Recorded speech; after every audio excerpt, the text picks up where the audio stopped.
I didn't think the pain from the shingles rash would affect simple, everyday tasks like bathing, getting dressed, or even walking around. I was wrong. Though not everyone at risk will develop it, 99% of people over the age of 50 already have the virus that causes shingles, and it could reactivate at any time. I developed it, and the blistering rash lasted for weeks. Don't learn the hard way, like I did. Talk to your doctor or pharmacist today. Sponsored by GSK.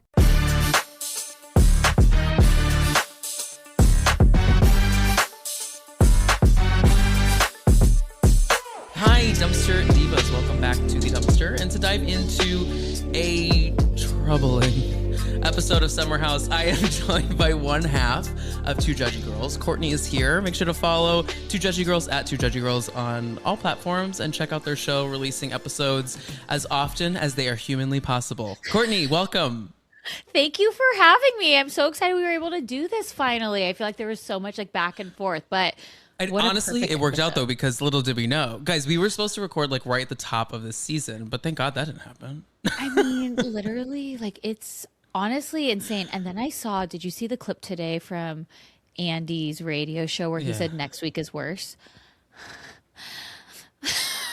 It's guys, I don't know what to do. I don't know what to do. This is really bad. I'm sad. This is my favorite show, and they've gone and ruined it so that they could just be together for a few months and just be in their sweatpants at dive bars. I know, y'all. I have so much to say about that. Courtney, where you're located in LA? I'm in LA. That's what I thought. Mm-hmm. Now, the blind tie. So, y'all, Amanda went on socials and was like, hey, I am ready to come out of hibernation and be kind of like normal again. And then she decided to go to the bar that every 25-year-old male and female in New York City has had a one-night stand at. Okay, so I'm assuming it's by NYU or something. It's close. Okay, Yeah, it felt like a college bar. I think it's like East Village, Lower East Side. Essentially, all the Murray Hill people just go down there and have 10 Coronas and are just like, who is it gonna be today? It's wild that they went there. Also, like, they've aged out of that place. That's the other part that's confusing to me, is like, y'all wanted to be seen, right? I assumed they were going to Coachella, and that's why she had posted that. And so I was like, oh, and I had gone to Coachella, so I'm like, maybe I'll run into them then. And then we were getting all these DMs like, no, they're at Blind Tiger. My friend was out in New York. I said, you got to go to Blind Tiger. I don't even know what that is. And she's like, what? Why? Why would I go there? I'm like, I don't know. Because they're there. I don't know why anybody goes anywhere. Are they going to be at at 9 Inch Noise today at 10 p.m.? No, they're at Blind Tiger on Bleecker and 14th. Exactly. I don't know, because I just assumed she was going to be in a very public place, or she was putting out a bunch of different ads, which obviously she had the Jimmy John's ad, but I just assumed that there was something big happening, not just like, we want to go to the bar. No, it's crazy. Like, there are so many places in New York City they could have gone, and I promise you no one would have seen them. Like, go to a bar on go to a bar in Midtown. Go to the Regency.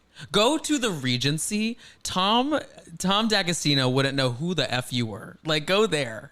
Oh my God. Can you imagine just having another plot line from the Regency, though? Like, that would be iconic. It really would. I've actually never been. I've lived in the city for so long. Have you been before?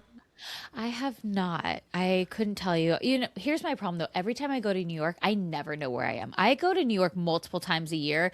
Whenever I think I'm going north, I'm 100% going south. It's like, if the numbers are going down, you're going south. And I'm like, nope, I'm not. I'm north.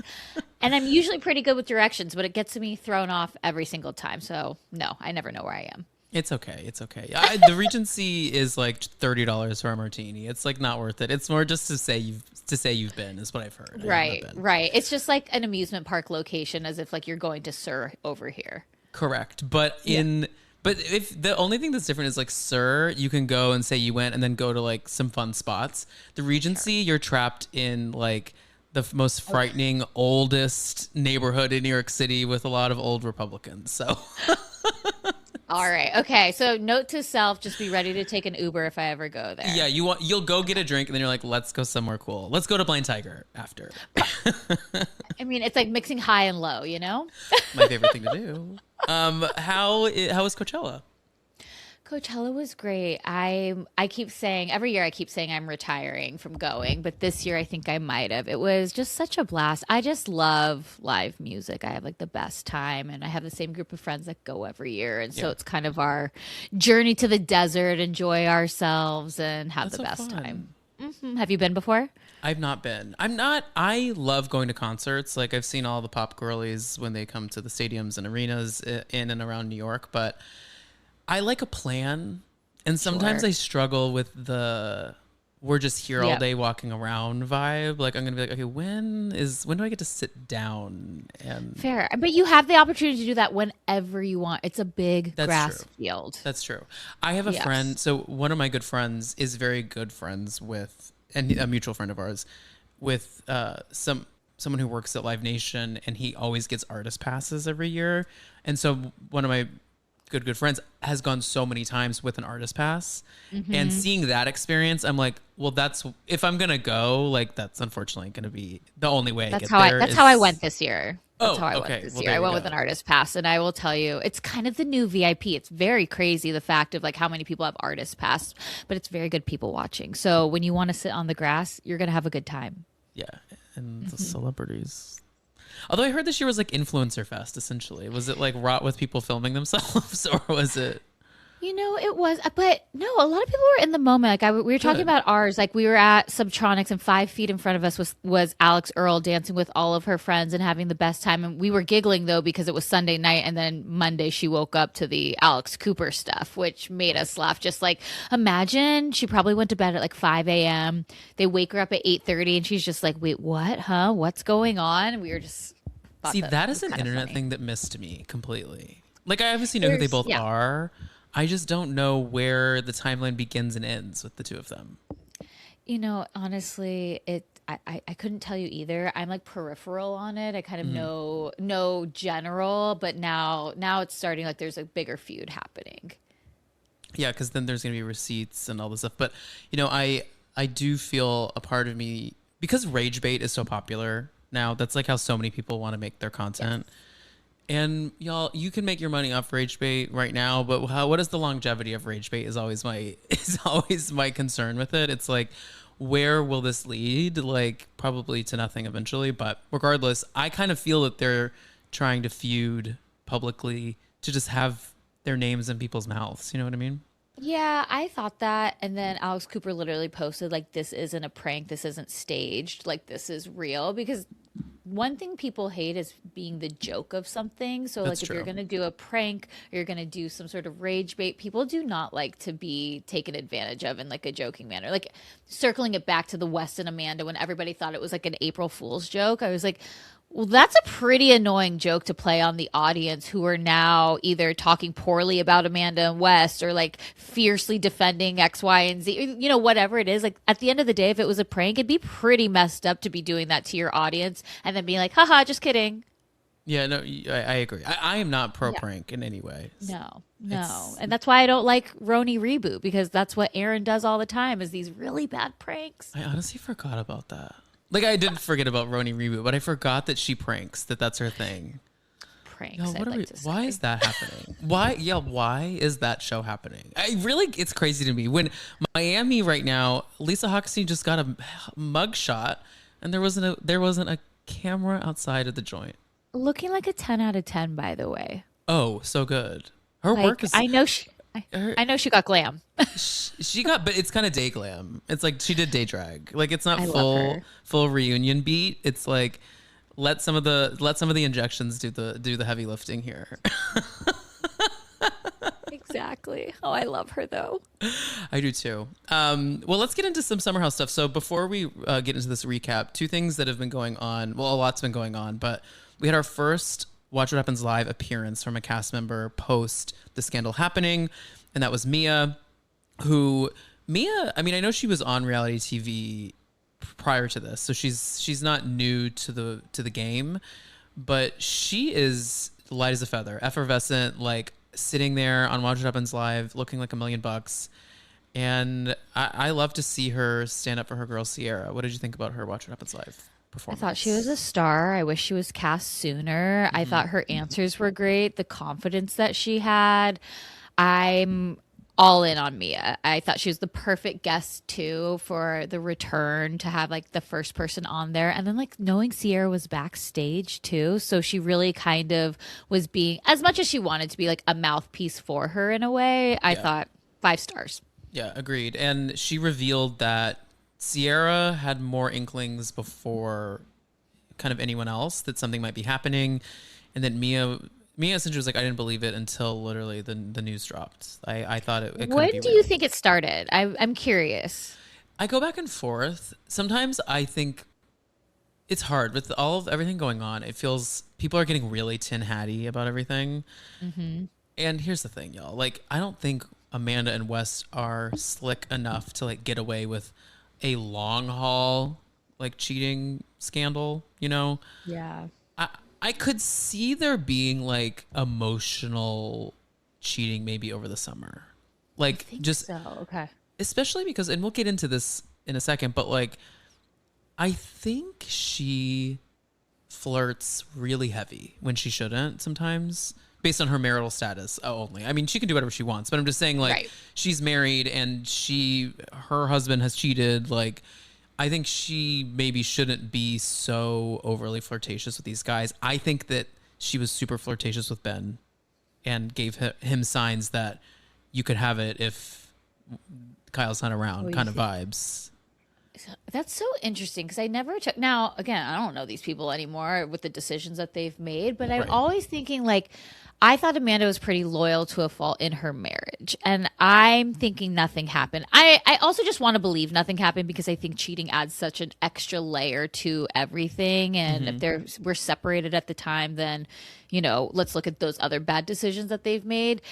I think they also have such blurred lines in the house. Like they really are so, and this is everyone in the house, like on top of each other. They lived with each other for a full weekend. Everyone's intertwined. Everyone's in each other's rooms. That these blurred lines, like, no, everybody's always crossing the line with Amanda, but in an innocent way. Like I always just, Jessie used to leave the most inappropriate comments on her Instagram.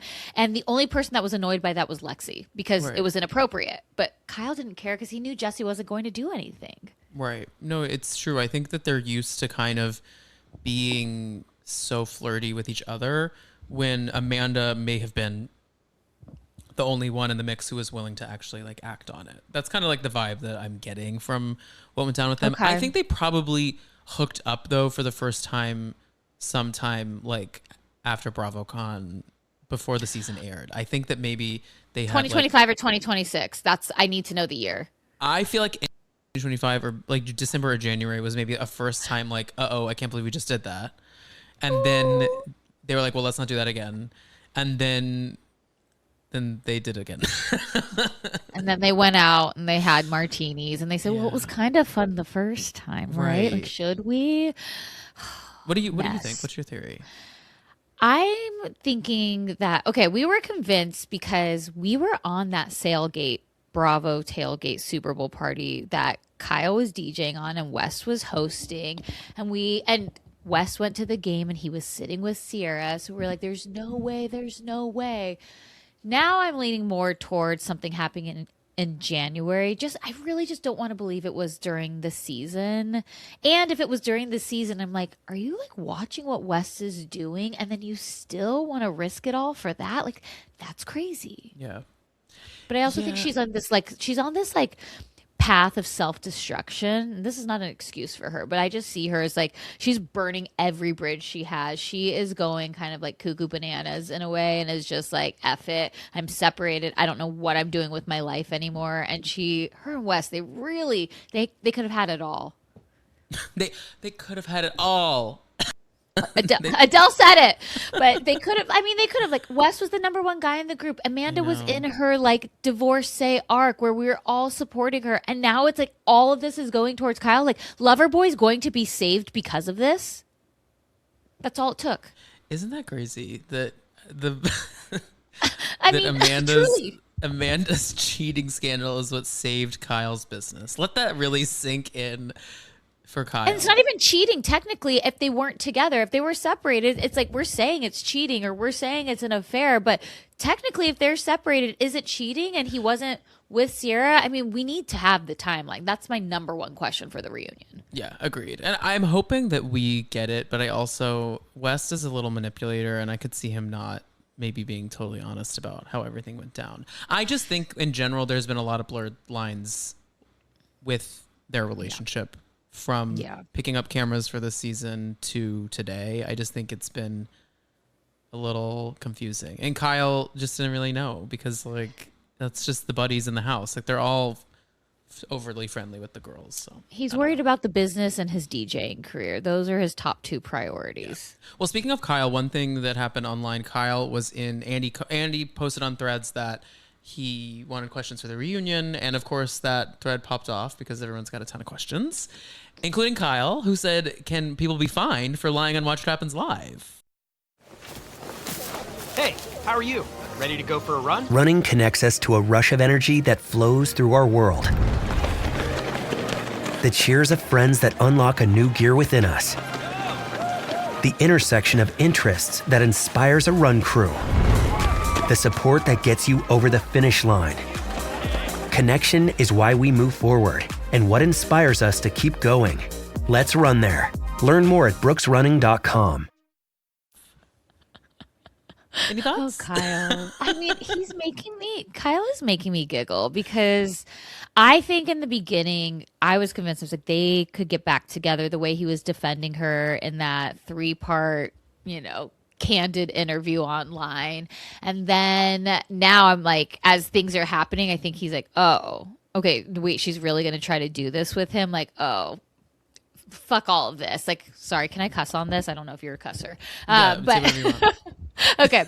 But Kyle's like, oh, this is like done now. And I just think he's like, the relationship was over. Now I'm like hoping that it wasn't cheating, even though I can't really say anything because like I cheated on her. So I don't have a leg to stand on in here. And then like his other thread that he had posted too. Did you see that one? Which I'm not sure. He was all over. So he posted another thread today that he was talking about rewatching and reliving moments from the season, and then how he's watching last night's and I'm assuming he's leaning towards Amanda mocking him for being the DJ at Common Grounds when that girl's like, we're going to Surf Lodge. Oh, interesting. I actually had a different perspective. I thought the two things that the two big red herrings to me were, one, the Mia Sierra group hug with Amanda was incredibly sick. I mean, it's so upsetting.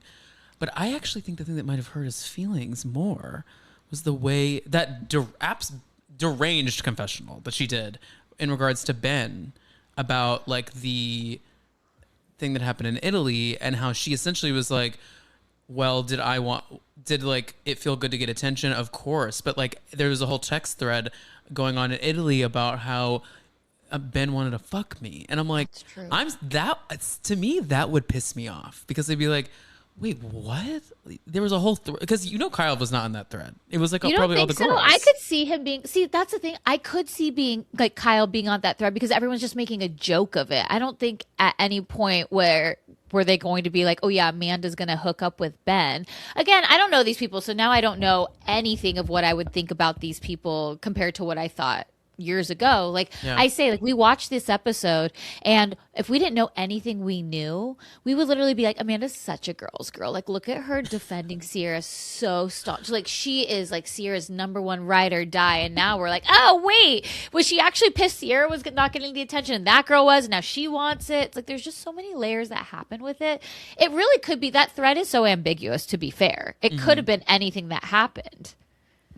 Yeah, well, let's get into it. There's a lot that goes down in this episode. So, guys, this is Summer House Ep.11.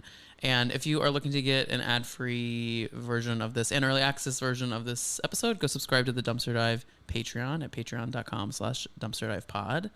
And before we get into it, is there anything about Two Judgey Girls you want everyone to know about that's happening? Oh my God. what's happening with us? Well, we just announced last week that we are now full-time podcasters, which people might have been able to gather based on daily podcasts now, but Congrats. we're there. That's We're really breaking it all exciting. down. Thank you so much. It's been really fun. And no, we're on your pod. Let's talk about you. Let's talk about Summer House. Let's talk about it I know. all. I just like to get some plugs out because, I don't want people at the end to be like, appreciate okay, they talked about Summer House and they missed the plugs. So, you know what? At Two Judgey Girls, check it out. yes. Okay, so we open up on the kind of end of this golf outing, and we're getting kind of the rest of this conversation between Amanda and Ben. Once again, we get this bizarro confessional. Now, what do you think about the conversation happening online with her co-opting like West's like speaking?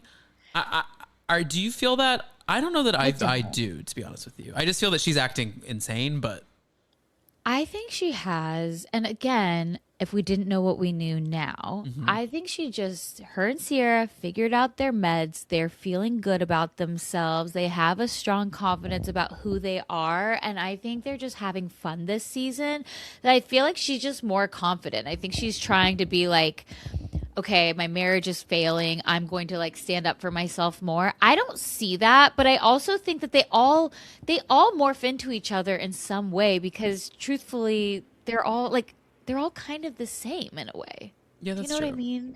Yeah, that's Like, true. I don't And see it. And I think people are just looking for details to be like, do you see what's happening here? And look, there's a lot of smarter people than me on the internet. And so if that is something that's going on, like I see someone's like, I'm a speech pathologist. I'm like, okay, I'll trust your word.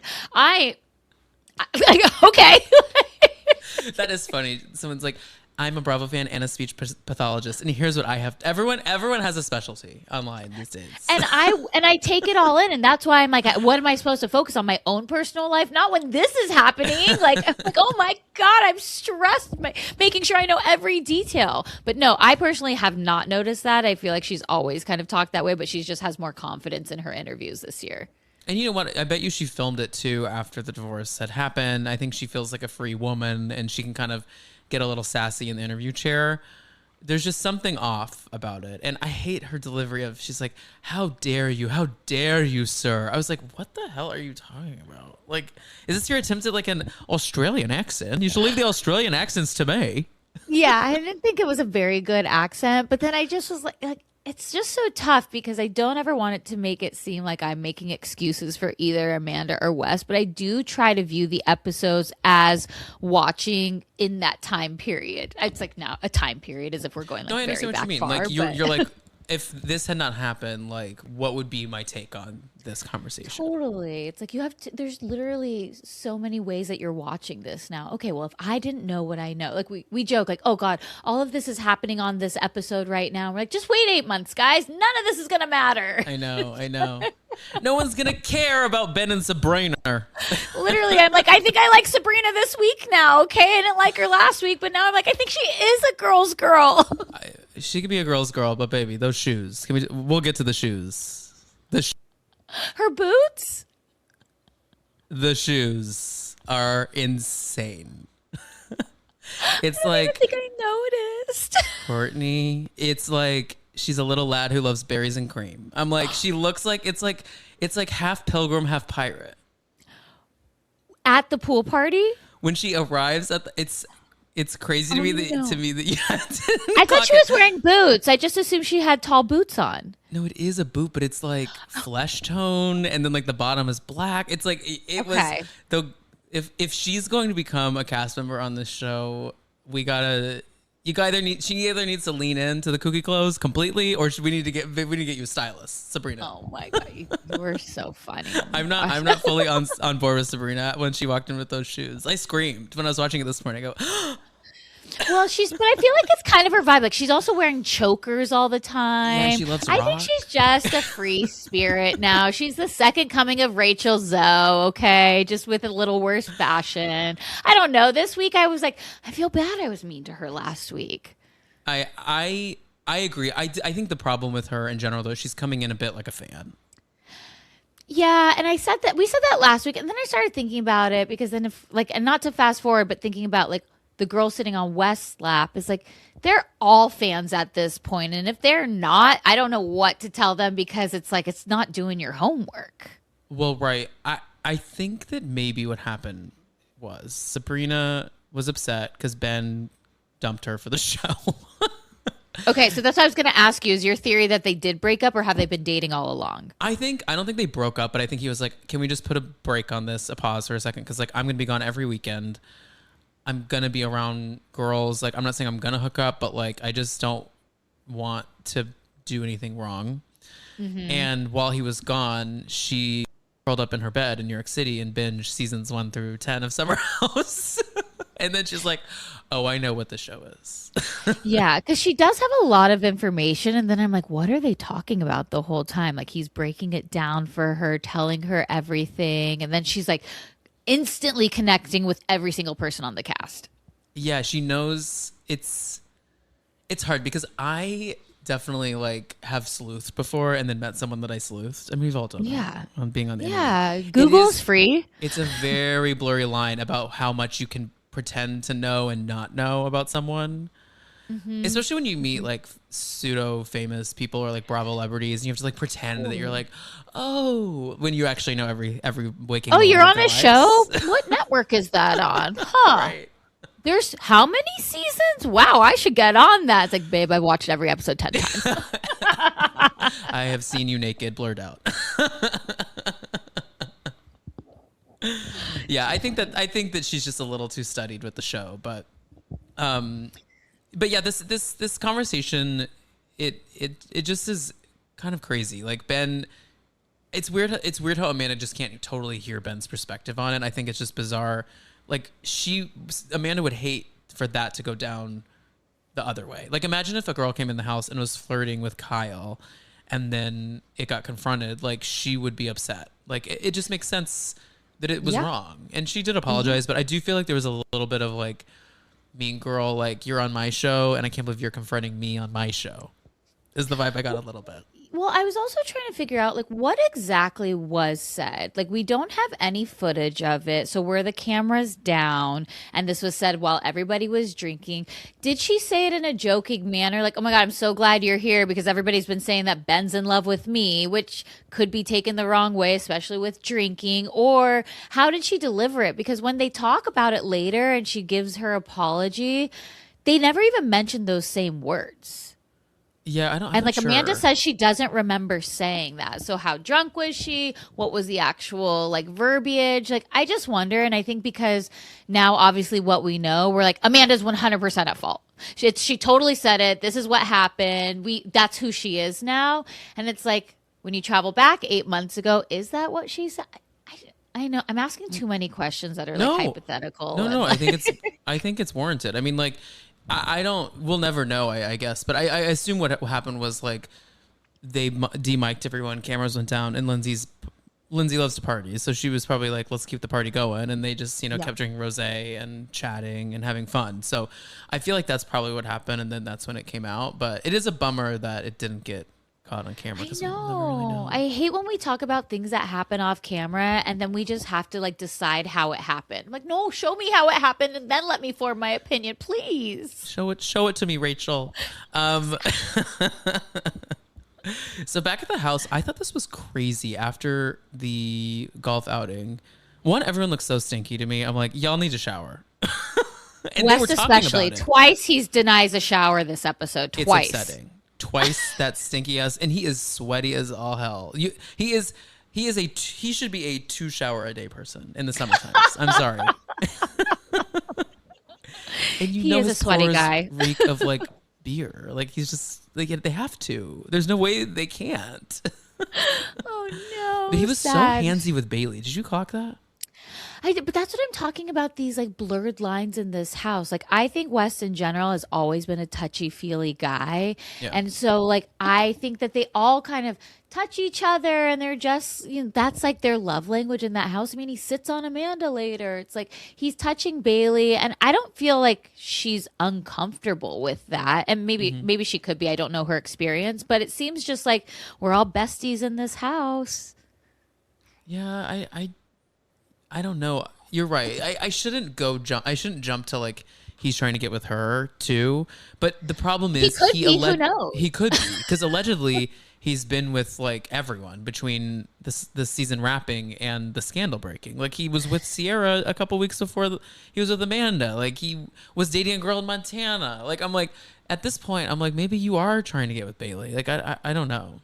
Yeah, who knows? But I also think just in general, and like from the few times that I've met him too, is he is just like, I think like quality time and like touch are like his love languages. Yeah. Yeah. No, I don't think he was ever trying to hook up with me. So I can say like Mark say from West Wilson, but like I also know that like he was, you know, like hands like gave a hug. Every person on the boat, he like kissed their cheek goodbye. Like that's just like who he is as a human. Yeah. So I don't know. I don't know. I'm not defending him. I'm just giving my personal I don't think I know, but I feel like I have to caveat that a lot because people think I am, and I'm like, no, I'm just. Here's the thing, and I say this every episode with Wes. It's like the bar for straight man is in hell, and a man that is willing to be nice, and a man that believes that women have rights. All of a sudden we're like, that is my man. Like, and in the end, he's still a fuckboy. Like all those things should be bare minimum to me in a straight man. But I mean, unfortunately, and even today, even in this episode, Jesse was like delightful in this episode. And everyone online is like, should it be Jesse? I'm like, y'all, Jesse, do we not remember what happened with Jesse last season? Guys, Jesse is not our king, okay? I love him. I love him. I get it, and that's okay, but like we have to recognize that he also is a fuckboy too. Oh, they all are. Like the thing is, I don't want to fuck any of them. So for me, it's like I'm just like, oh, you know, the bar is in hell, and I think Jesse's like kind of a dork who got some attention, and he's tall and he's good looking, and he's okay. And we want to say, I'm sorry, I do think he can sing. I don't know that he's the next Michael Bublé, but I think if you have a platform and you have a talent, you should go for it, because when else are you going to have the opportunity to do so? And I don't know. I just feel like he's misunderstood. Courtney, hold my hand. Hold my hand. I know. I'm sorry. Here's the thing, Courtney. For the gays, we are always there to pick up the pieces. So when you're ready to talk about this on the other side, I'm here for you. But like, do I have to go see his concert at the Troubadour? Perhaps, maybe. I mean, am I going to be the only one there? I could be, but I don't know. You won't be. People will show up. We were. So I was at Samantha Bush's birthday dinner in the city, and over in the fall, and we were like 2 doors down from Jesse's concert that his like first show he did there. Oh my God, and we were all like, should we just like see what's happening? And I was like, no. we should have research. You're right. What about this Jesse? What about Jesse putting on the West pants and there being a Magnum condom in the pocket, and Sierra goes, oh, that's not Wes because it was a Magnum. It's kind of like when they said that about James Kennedy on Vanderpump Rules. Like he couldn't use that. Lala said that about him. That's pretty good. But I also, I don't know. I don't know. I thought it was funny because it also was like very. Do you follow at T Waters on? Oh yeah, of course. She's Threads. Hilarious. Oh my God, she's so funny. And she was like, it's like Zac Efron at the Lorax premiere. Like, do you remember when he pulled out something from his pocket? Yeah. And it was just like classic. Like those are the silly moments that I wish they were all friends and there was no like boundary crossing, because I'm like, that is funny to have that happen. That's such an oh shit moment, and it made me giggle. My grand theory is the reason Wes has condoms in all of his pockets is because he never ends up using them, and he raw dogs. Because he's not having sex, or because he's like, it doesn't feel good? Because the latter, it doesn't feel good. He's having sex. He's just not using them. But he's always probably like, I have one if you want. And then they're like, no, Wes, it's fine. That's exactly what happens. You're not sleeping with anyone else, right? Or he's the type that is like, yeah, well, right. Or he's the type to be like, I don't have one. And then she's like, it's a deal breaker. And he was like, oh my God, I found one in my pocket. Looking to see what's happening around your home? Ring's battery doorbell helps you track packages and see who's at your door in real time. The Outdoor Cam Plus protects your yard at night with a wide field of view and clearer Retinal 2K video. Or upgrade to 4K cameras and doorbells with retinal vision for ultra-clear zoom-in detail. Your door, your yard, your home. With Ring, it's protected. Shop cameras, doorbells, and more at Ring.com now.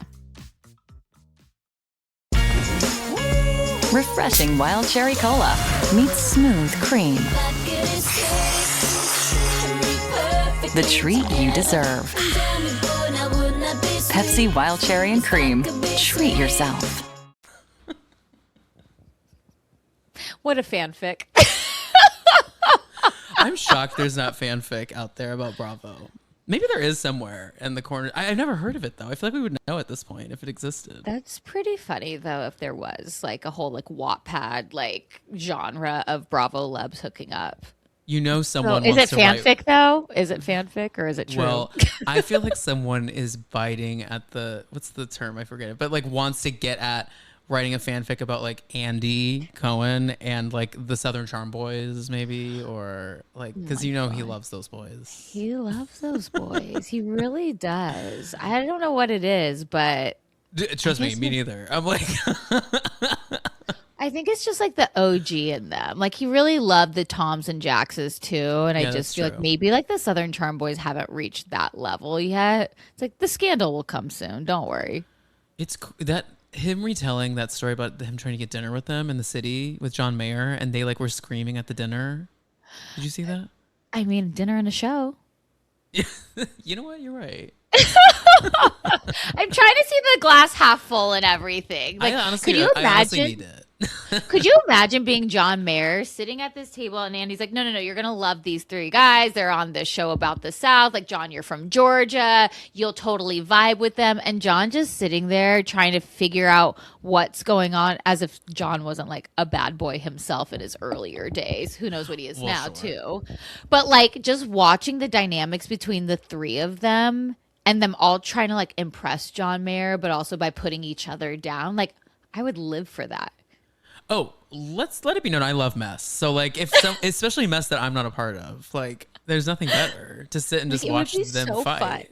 Be like, I got nothing in this. So fun. Like I'm like, okay, this season these two hate each other and he's the mediator. But don't worry, when the next season rolls around, these two will hate each other and he'll mediate. And it's just a vicious circle that we go through every season, yet we can't quit him. You're gonna love it. You're gonna love it. Wait, who is Craig dating now that he used to date allegedly? Apparently it's Kelsey Ballerini, who he technically didn't date, but she did bid on him at that date auction like season 1 or 2. Then people are saying it's completely false. It's not true. And I'm just like, well, I guess people don't watch the show. I don't know. Or do they? Yeah. I'm trying to think about who else. Like, it can't be Paige, obviously. Like, he's... And it's not Naomi. No, maybe like the Natalie girl that he had dated, like Winter House season 1 or something. It could be, but yeah. I don't know enough about the people that he's dating. I think I would like it to be a celebrity, as in Kelsey Ballerini, because in my 2026 predictions, I did say a Bravo celebrity would date a real celebrity. I could cross that off. That would be a win. I don't see it. Wait, what else? Have you crossed anything else off yet? I've basically gotten all of my Potomac predictions correct, which I feel pretty good about. That Robin would return. I had that Robin would return. I had that Kiarna and Angel would not be back next season. I had Karen would return full time. And then like the one I'm really crossing my fingers off is when Wendy gets off on a technicality. Oh God. I hope, because here's the thing. I do like Wendy, and it really, all this shit is crazy. It was her best season yet. I know, I agree. But the thing that's funny is like between all the reality TV headlines, like Taylor Frankie Paul, for instance, should be so thankful that everything's going down in Summer House right now. I was thinking about this. I was like, Justin Timberlake should be so thankful for Taylor Frankie Paul. Imagine that sentence in 2026. Justin Timberlake, thankful for Taylor Frankie Paul because of an incident from 2023, that his incident from 2024, which was then put out, is now being buried because of this. Yeah, there's just, everything's moving so quickly, which does prove a point though with West and Amanda that like they will be fine. Like in the end of it all, like I don't feel that bad. Well, of course they'll be fine. Like they're not going to get canceled. Like What's the future for Summer House? What is your take on it? Like what's going to happen with the show? Yeah, like this really, I think, messed with the future of Summer House. I think had this maybe come out after In the City or they like waited a year, it might not be as much. But like the whole vibe of Summer House and premise of like the upcoming seasons plus In the City has really kind of been messed with all of their jobs like professionally. Well, I think that Amanda and West won't be a part of the show anymore. Of Summer House or In the City or Summer House at yeah. least. Like, Okay. I think they'll put Amanda still on In the City, depending on how that show is received, and maybe West makes an appearance there to be in the mix and the storylines there, and then Sierra stays in the house with Mia, KJ, Jesse, and Kyle still shows up here and there, and Lindsay comes in for like a 1 weekend maybe, and then they have like they have Bailey and some newbies. Like I think the show can continue to operate as normally as possible. West basically is what you're saying. West can't really be in the mix, I don't think. There's no world in which Bravo is going to put their eggs in the Sierra basket over anyone that is involved. Yes. And if she wants to still continue to be a part of the show, like they will make sure West is not in that house. That's what we were trying to figure out. I was like, what is the dynamic now? Like, how do you put, if you're going to keep the same cast and you're not firing anybody, but you have 2 shows to put them on, how do you mix and match so that people can still film? Or, you know, the Vanderpump problem was that they tried to keep them all on the same show and film together. And Ariana was like, so I have this thing called boundaries, and you guys are going to try to make me the outcast and like try to forgive Tom because of what he did. It's like, you can't have that happen with the Summer House. But I think there is the morbid curiosity of like, what happens with Amanda and West? How do we see that storyline either come to fruition and continue? Like, what do you do with all of that? But what's different though is we didn't have a separate show then. Like they didn't have the Valley as a runoff show. You know what I mean? True. We now have 2 shows, so like they can kind of separate people and still keep the story going about the fallout. But I think they just y'all keep filming. And see if next season sucks, then it can be done. But like I just say keep going. I think it would be a big misstep to just like scrap everything when it's all anyone wants to talk about. I know. It's like, I just wish, it's like, first off, I think they were being dumb in the way that they were being like discovered. It's like you start to hear all these things. I mean, we were hearing things much earlier in our DMs, and I was like, I was like Mia on Watch What Happens Live. Like, I refuse to believe this, mostly because of West. I was thinking, there's no way this guy with his savviness within business, all of the opportunities he's getting, he was literally the bridge for the female and gay audience to be more into sports, right? Like they were trying to pull those demographics over into football, doing these reality he had that at he was on the top of the world with that. I was like, there's no way. And plus he's already seen how the Bravo fandom would react when he's at the bottom. There's just no way he would do this again. Yeah. And then I like, could not believe it. Like the DMs that were coming, I'm like, no, I think, and people were like, I was like gaslighting them. I was like, no, I think you saw it wrong. They're like, yeah, maybe I did.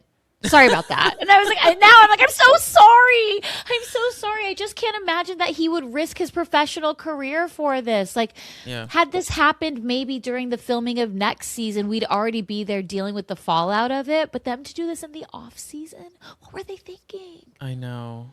It does the time. It messes so much up with the timeline. Like I can't believe this In the City show is happening, and we're supposed to invest emotionally in approximately like 25 new characters. And I'm like, I don't care about that. I need to know how this is all going to wrap up. I know, but yet, you know what? The trailer got me. I do want to invest in those characters.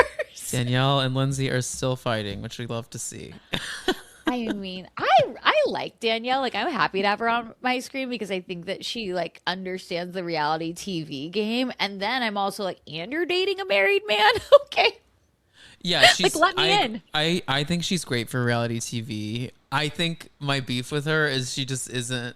She's someone who, you know, there's a fine line to me sometimes about being a good friend. Like sometimes you can over friend in situations where you need to like let people be. And I think that was like the big thing that happened with her and Lindsay was like she was a little too involved in her Lindsay's relationship, and it just ended up making Danielle look absolutely crazy. When we wanted to root for you, Danielle, we agreed with you until we were like, oh wait, no, this is wild. But she was right in the end. That's the crazy part. Like, she's like a Kristen Doty to me, where it's like the delivery is terrible, but the message is correct. I co-sign that completely, which makes good reality TV. It makes good TV, guys. We have to have villains. We have to. That's why I'm like you. That's why with the show, I'm like, with what's coming up next, I'm like, we can't get rid of people. Besides West maybe being on In the City, but like we can't get rid of people because like that just means that the story stops. So if they're willing to film, which usually they are, I know. Yeah. Thank you. And then we get to talk about it on a podcast. Okay. Anyway, so the next day in the house, Jesse, where they're all getting. Oh wait, one thing. In the next morning, Mia has this really wonderful conversation about her parents, and I just love to see her open up so authentically in the house. And it's just another example of the importance of bringing in authentic relationships here. It didn't feel like a conversation that was kind of staged to bring up as a story. She just is chatting with Sierra, her best friend, about that. And would you use a medium? Have you ever used a medium before? I have not used Medium. I've done like tarot cards and stuff. I find them hard because I don't think that they'll ever want to deliver me bad news, which is fine. I don't want that. But I think if that's something that people want to do, like I would love to be like in that world and understand astrology more and understand what everything is and like how it could like impact my life. I'm just not very good at that. But I think for Mia, like it would be really helpful for her. What I liked about that conversation too is we joke that we call those like the live feed cameras, you know, like a la Big Brother. So it wasn't even like there was a film crew in there. It was like she literally was coming to talk to her friend about the dream that she had. Yeah, so when you talk about your authentic self, like there was something just about that where I'm like, I don't even know if she remembers that she's being filmed. She's literally just telling Sierra a story. That's the type of TV I like to watch. You know, that feels just like real, authentic, and Mia's a star. I really love her, and she is. What do you think about her and Scott? I mean, I don't know. I'm not so sure about him. There's something a little. I don't know, but he was with her, I guess, when she was doing that other show too, I think. So okay, I was unclear if they're still together or not. They are still together. Okay, good. Well, I don't know that for sure. I guess on Watch What Happens Live, she was referencing him not in the past tense. She was like very much current tense talking about him. But at the same time, he wasn't at Watch What Happens Live with her. Sierra was. But he's often not with her because he's in different places opening restaurants, to be fair. Right. And then the crux of their relationship is he's not around. The thing about her, like there are people that can do that actually fine, that navigate that type of relationship fine. I can't quite figure out that Mia is that type of person though. Yeah, I think she feels very like kind of alone right now. She doesn't have a village, and I think she's now considering more about like, well, what's my future? And I think she's putting a lot of pressure on herself, to be honest. I think if she doesn't have a lot of things going on to fill her time, she probably sits there with her thoughts more often. So this show is also probably very good for her in the fact of like she's, you know, traveling here, doing this, getting brand deals, being able to like really lean, like Sierra and her, I can tell like are each other's persons. Like they lean on each other so much, and I love that for them. And now they have this shared experience together of the show. But yeah, I just like, she's kind of setting the scene for how we should feel about Scott. And I'm like, we're protective of you now. Yeah. We just want the best for you. Yeah. And we don't like everyone. Yes. And so do you want us to like Scott? Because if you want us to like Scott, we'll like Scott. But the way you're kind of talking about Scott, I'm unclear if we like him or not. Well, he's going to be here next week. He's going to be at the next weekend. So we will get to see a little bit more of him. We have 42 minutes next week to judge him. Yeah. But then we start to get set up for this party, and Jesse's throwing like a Viva Las Vegas party. And y'all, what in the Willy Wonka experience is this? Like, Jesse. Courtney, this is your man, so though. explain this to me. I loved it. I just thought it was like, I was trying to figure out, I'm like, did the producers last minute tell them you better have a party? Or Jesse was like, oh, it's my weekend. He's like, I honestly don't care. Like, I don't want to dress up. I'm over the dress up parties. I'm going to have like 3 floats. I hired a bartender. So like the real things that you need, which are drinks and like a pool, I'm providing for you. I got a DJ. His name's Kyle. He's going to open for himself because then we're going to Common Grounds East later in the night. Yep. Like I feel like he just was like, I don't have the energy to put through this. You know, we wouldn't even have a party if Wes didn't invite 96 girls. Well, that was crazy to me that he had 96 girls at the ready.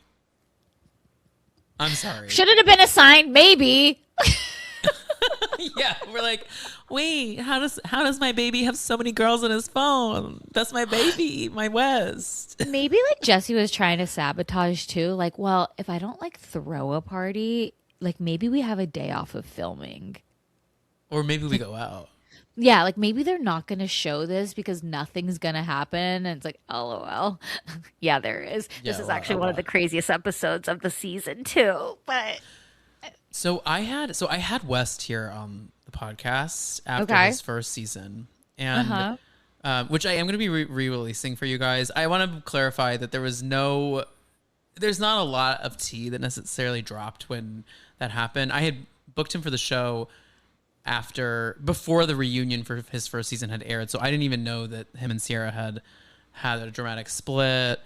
He was coming in a very vulnerable place, and we didn't get into a lot of like the drama necessarily, which because you didn't know about it at that time, we right? didn't know. Well, no, we had started to learn about it because the first reunion had dropped, but like I didn't know that he was doing the New York Times interview. Like I didn't know all that. But one of the big things that he said about filming the show was that when these party scenes are happening, when there's all these like little drama conversations, I think we think that everyone is so like eyes everywhere that like, oh, they're fighting, they're having this is happening.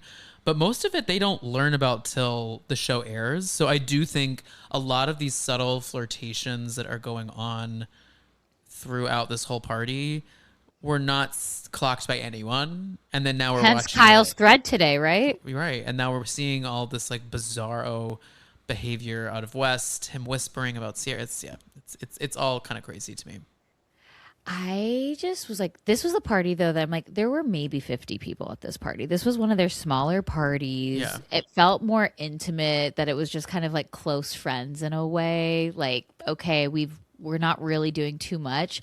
So this party to me at least though felt like people knew what was going on because people were trickling in and out. And I mean, Sierra obviously knew what was going on since he sat right next to her and then had the other girl plop right on him next to her. And Ben was like, what the hell? I think Jesse, again, the voice of reason was like, you better know what you're doing because you've already gone through this. Like, you also told me a couple weeks ago that you would be upset if I did kiss Sierra. So which lane are you choosing here, Wes? Because you better choose the right one. So, yeah, I want to talk about that a little bit. Like, in hindsight, that conversation is really weird now, right? Because a couple weeks ago, he said Jesse asked for permission to pursue Sierra, and West was like, that feels gross to me, essentially. After having to get some liquid courage, he finally like owned up to it feeling yucky. And it's like, how can you say that to your bros? And how is that any different than what you've now done with Amanda? You know, it's really kind of crazy. And I don't think Sierra and Jesse should have gotten together. And I think Sierra would have been like, no. but like in hindsight, Jesse doesn't deserve your permission. We gather here tonight to bring women back to their rightful place. The Testaments, a new Hulu original series from the executive producers of The Handmaid's Tale. It's easier to accept a story than believe that the people around you are monsters. The battle isn't over. There comes a time when you have to take action, when you have to choose your own destiny. Never quite as it seems. Watch the new Hulu original series, The Testaments, streaming on Hulu and Hulu on Disney Plus for bundle subscribers. Terms apply.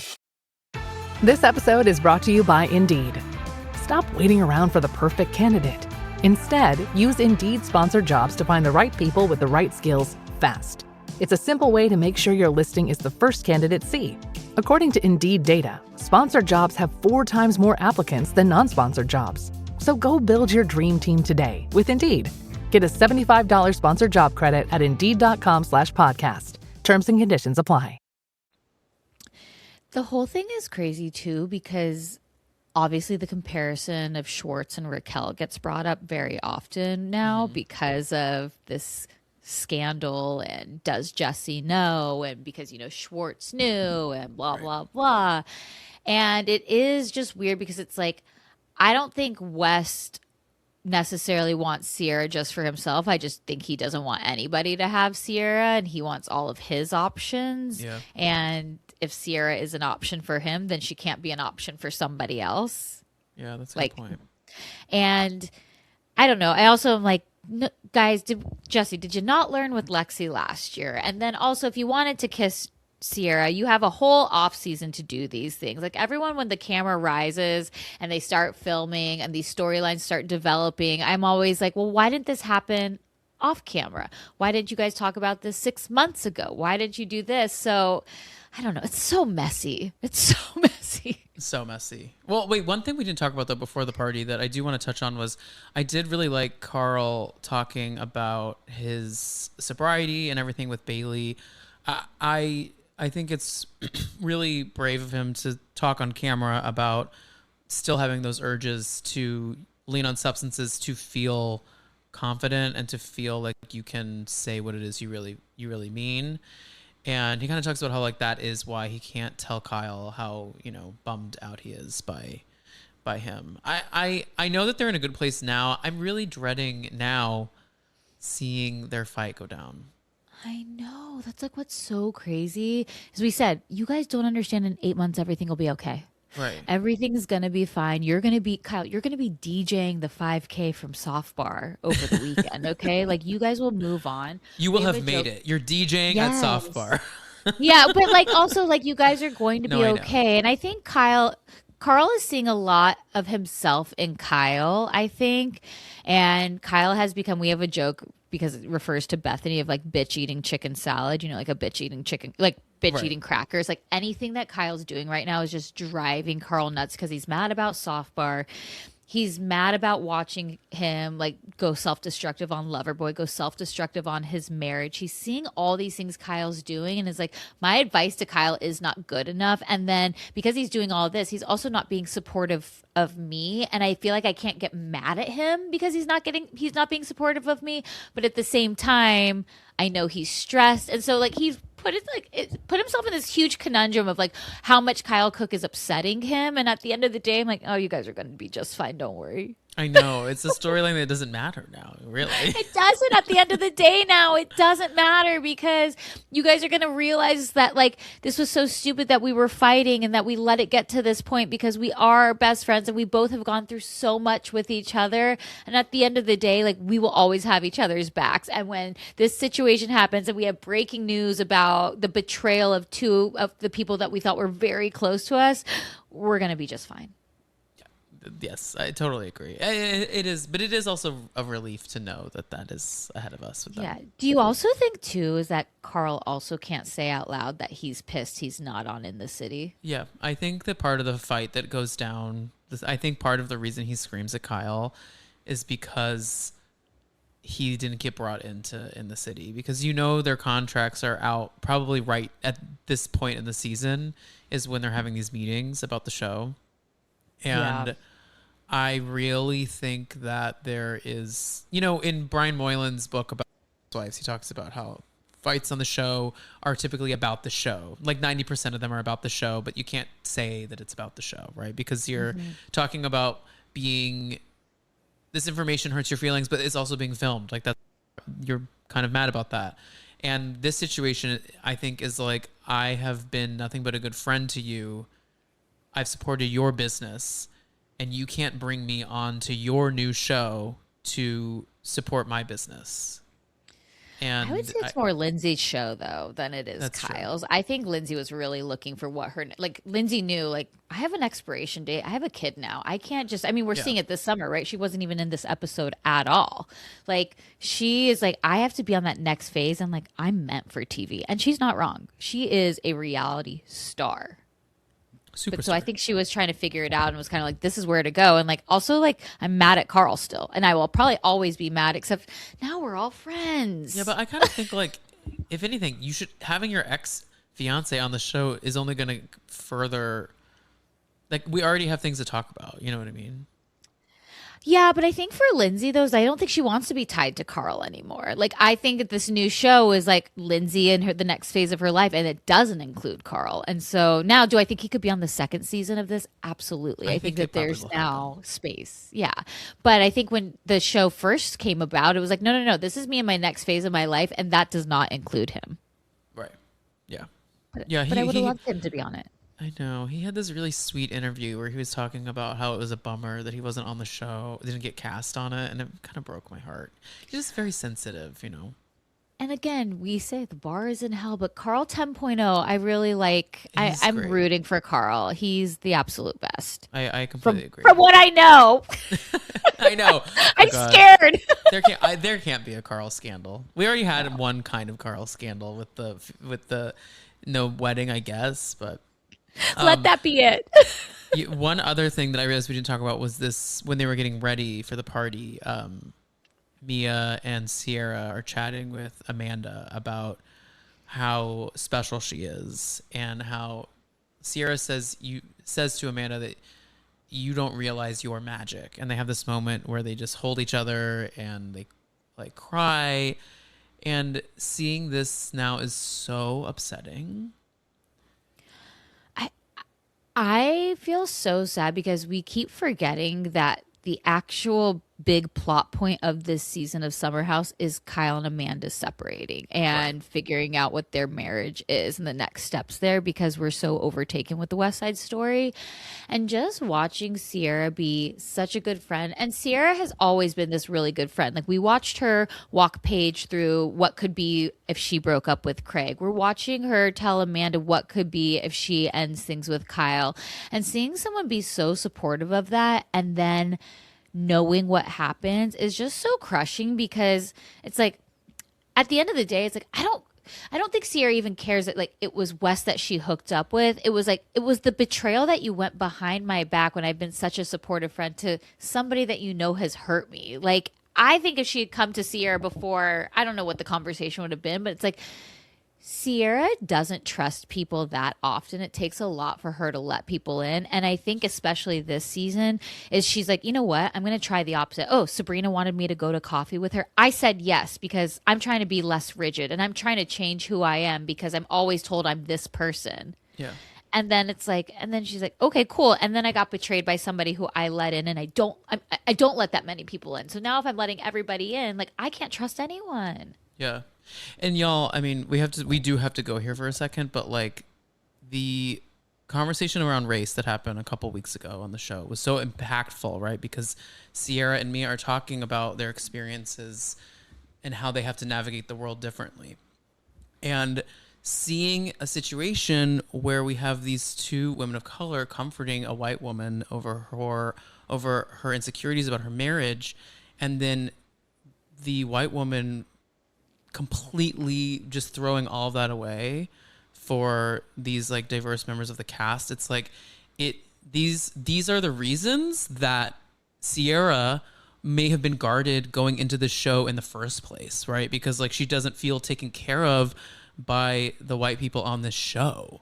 And she got to a point where she felt comfortable, like you were just saying, right?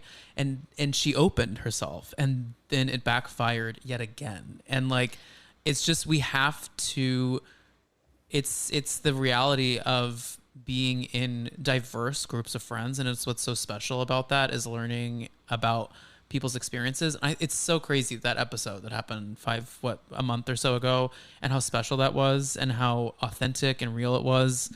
And for all of it to be kind of, for not in terms of their friendships, it made an impact with the audience, but it's hard to see so much of the backlash that's happened after the scandal, and seeing these types of relationships and them comforting her, and just in the light of that conversation, it sucks. It sucks. It does. And I think for Sierra, at least, I hope that she realizes like how much the audience stands behind her, especially in the sense that I was thinking like, imagine that Sierra wasn't having such a good season. Like, she shared so much with us. She's been so vulnerable with us. She's buying a house. Like, has so much growth in her life, personally, professionally, and we get to go along for that ride. And I was thinking, like, I'm so happy we get to see that, because it would be even worse of the situation if we saw Sierra having a bad season, seeing that she was like suffering losses here and there, but actually we're watching her win so much that even though that this loss of this friendship and this relationship with her ex and everything that's happening there, I'm like, but look at how much good she gets in her life too, and how much she's like killing it, and how excited we all are as an audience to put her on that pedestal and be like, we want you to win. Yeah, no, I agree. It is nice to know that on the other side of this, like, she has a whole fan base rooting for her. Like, I want nothing. I'm like, I want a home renovation show with her in that North Carolina house. We'll literally name it. I want all the shows with her. Yeah. She's a star. Name them. Name them. So back to the party. So we do get this scene with West and Ben and Sierra. They're sitting back to back, shoulder to shoulder on a series of, outdoor furniture. And this girl just walks up and climbs onto West's lap in front of Sierra. And West on his microphone, y'all, West, this is your third season on a show. There is a mic on you. You know how this works. And he says, I used to kind of date the girl behind you, but who cares? West.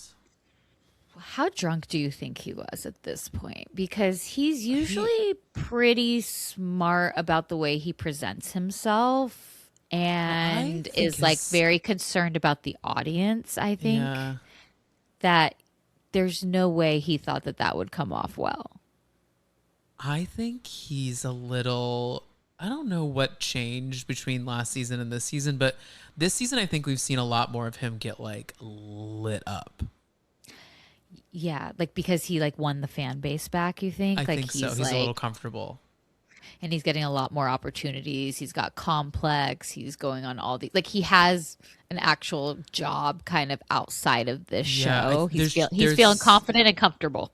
Yeah, he feels a little invincible to have 8 lover boys and maybe some other things. You think he's drinking 8 lover boys? No way. Nobody can drink more than 2 of those. No, or your teeth would fall out. I'm still convinced that they pour the lover boys out and then they put a mixed drink into the can so that they're just always marketing the can, but it's not actually lover boy in that. Yeah, but I feel like they all have to drink one and then they put them all in the dishwasher. And then, because if you just poured it out and poured wine into it or something, like, it would still taste like lover boy. You know what I mean? Like, you need to really deep clean that. I just picture just aluminum cans all in the dishwasher. You can't dishwash that. It's just so funny to think about, though. They're just like, hey, it's the end of the night. Everyone put your lover boy in for tomorrow's party.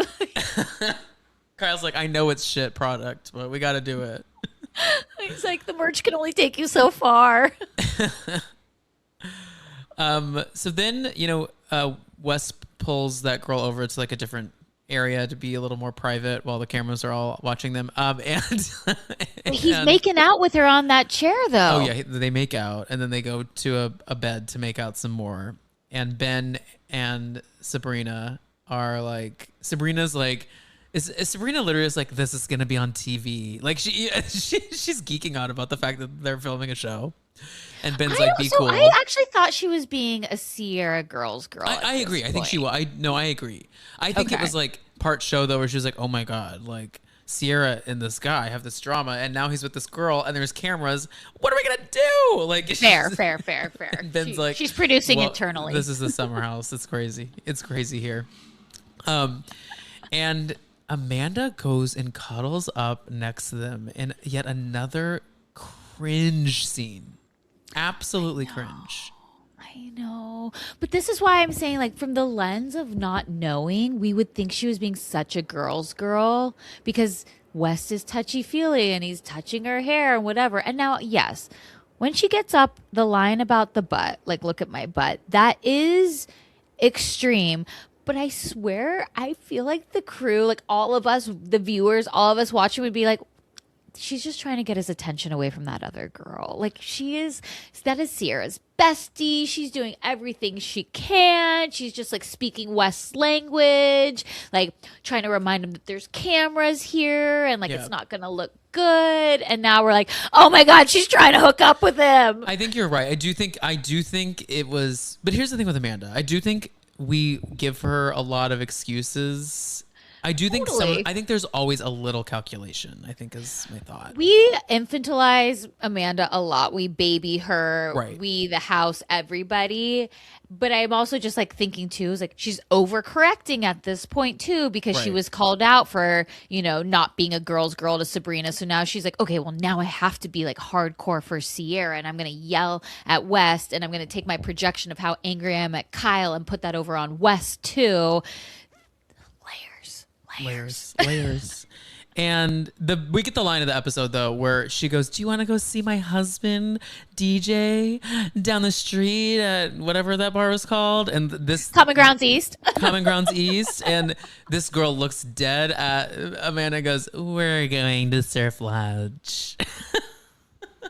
It's one of the funniest thing on our pod. Like Mary was doing that and I kept being like, one more time, please. Like the delivery was just so silly where she was like, not even DJ Kyle Cook could get me to go to Common Ground. Like, she was like, we'll be at the Surf Lodge. So like I did West a favor. He asked me an hour before this party started to come over. And like we've probably been hooking up for a couple of weeks now. So I said, okay, fine. But that's it. I'm going to Surf Lodge. Like that's where the cool people are going. Also, this girl, Love and Light, but you look like you are trying to find a way onto some reality show. She just has that vibe to her. She looks like she's applied to Love is Blind 10 times. This is so ridiculous. I don't know why I feel like this, but I'm like, I don't even know that I want to hate on her, even though she obviously knows who Sierra is. But I'm like, no. It's not West's fault. I don't care about that. It's more just like she feels like someone who knows reality TV people. And is trying to find the right route. Her circle is like she's the trying NYC to find influencers. Right, like where is my route to the television camera? And here's the thing, I'll give it to you, girl. You delivered a good line. You delivered a really good line. It was really funny. It was really funny. And it was like, it's also just like a little cutting too, which I think for viewers who want to see Amanda taken down a peg, that was funny. Worth it. Yeah, no, she did eat that. And then, we get the party wraps and everyone starts to kind of unpack West's behavior and everyone's little mixed reactions on whether or not West is allowed to be with people. And, obviously he's allowed to do whatever he wants. And Sierra says this in her confessional. She's like, he can do that. I just think, why is he doing it so much in my face? It feels upsetting. And this leads an Amanda and Kyle fight. And I don't know if you clocked this as they're fighting about it and Amanda storms off. Or Amanda's like, I'm going to flip out. Carl says, let's not. I missed that. Wait, that's so funny. He literally is like, has his sunglasses on. He looks exhausted being around all these drunk people, being sober. And he's just like, let's not. He's just like, I can't handle this anymore. Carl's a mess. Carl's a mess. He was a mess filming the show too. He's a mess. I know. I felt bad for Sierra though, and I think the problem is they need to have a conversation about boundaries. And I think if West, while intoxicated, usually wasn't flirting with her, wasn't telling Ben he misses her, wasn't touching her while they play spin the bottle, wasn't like doing the peek by of the rooms, like sharing nachos, massively flirting, not knowing how to talk to her. Like if they had a sober conversation, things would be so different. But she's like almost, and I know she probably blames herself so much, but she's like, I gave him another chance to be in my life. Like I should have been meaner to him last season. Right. No, I know. She's given him a lot of opportunities, you know? Yeah. And I think she also is like, she's right? Like, he doesn't owe her, but also it's like, you can't play in my face. Like, you can't do this because I think if Sierra was like, yeah, okay, like, let's go hook up, he'd be like, great, guess what I have in my pocket? Right. A condom I never used. Exactly. So, like, it's, you know, she's the one setting the boundary, but they need a full conversation. He wants to keep the door open in case she ever slips. Yeah. And it's like, that's not fair. No, it's not fair at all.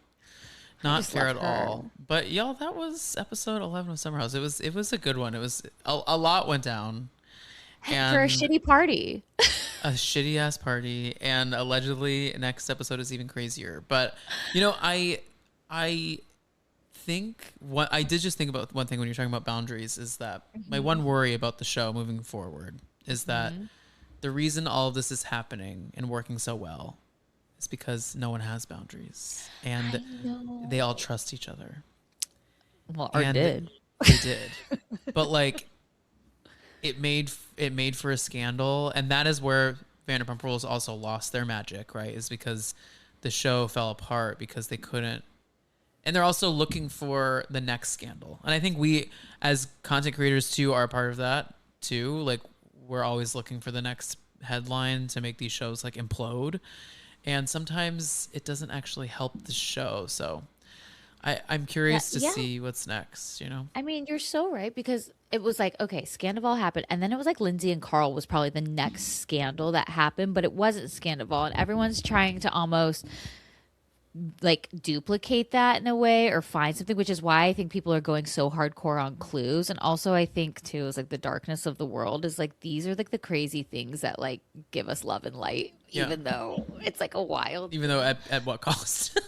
I know. And it's just, well, and you also just never think like, I'm like, oh, I could never do that. And like, I think I know these people. It's like, we don't know these people. We watch them for 42 minutes a week. We might meet them at an event. And to be fair, the events that we meet them at, it behooves them to be nice to everybody because you don't want to be on Dumois being like, Courtney was the biggest bitch they would never write about me, but you know what I mean? Like, Courtney was the biggest bitch I've ever met. She refused to take a photo with me. She like turned her back on me. And then I'm like, oh, great. Now my reputation is out there. Of course they're going to be nice.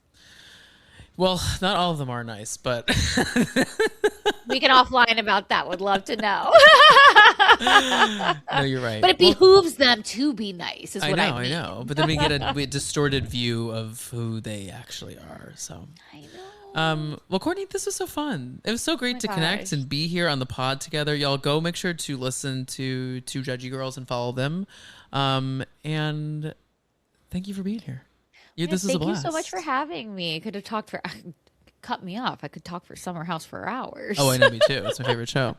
Guys, make sure to follow me at the Tom Hamlet on Instagram and subscribe to the Dumpster Dive YouTube channel, podcast wherever you find it, and the Patreon, patreon.com/dumpsterdivepod, and at Two Judgey Girls for Courtney. And we will see y'all next time. Say bye to everyone. Bye. Bye.